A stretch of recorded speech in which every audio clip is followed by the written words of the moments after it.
we must really understand what has been achieved in Paris.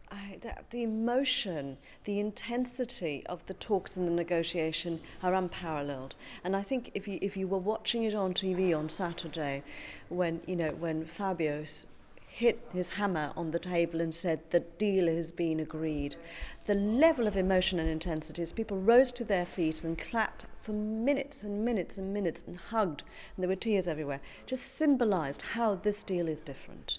It is different, and we knew it was going to be different from the first day that the talks opened. The breakfast briefings, the evening discussions about negotiating the text, it was palpable that for the first time there was an agreement that something had to be done. And there was various players who played a role in this. Of course, the French presidency, the French foreign minister who convened, showed a significant leadership in ensuring that there was progress on a daily basis, with targets being spelled out very, very tangibly from the beginning. But there was a willingness from the negotiators that I'd not seen before, and that made it very, very realistic.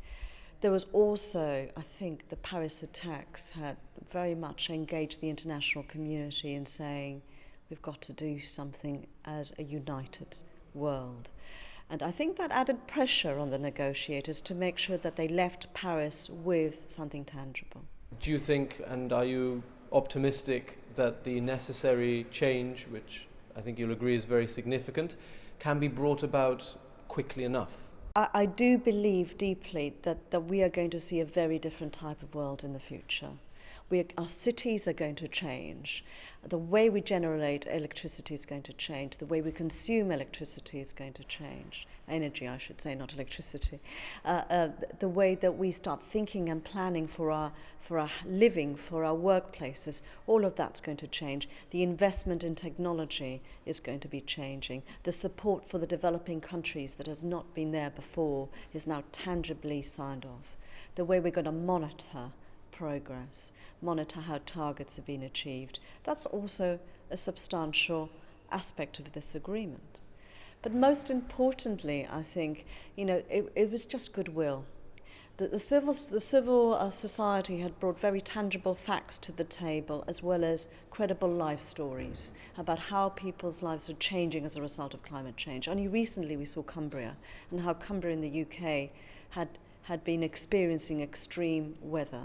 The University of Oxford have confirmed that these type of frequency of changes are as a direct result of human-induced climate change. That was only last week that we have that evidence. The evidence is more tangible, there's a more direct link. Civil society is more strongly engaging and acknowledging the importance of this work. And I think we've come to a moment in time where there are just no excuses. I would have preferably liked all of this to have been agreed at Copenhagen in COP15 many years ago. Unfortunately, it didn't happen then, and there are questions about whether it's too late. I think it's too late in the sense that we will be experiencing severe changes to our climate, and we have to be adapting to climate change because it is now a reality. But we are facing a very different future. I have no doubt that the 12th of December of this year will be remembered as the day that our future began to change.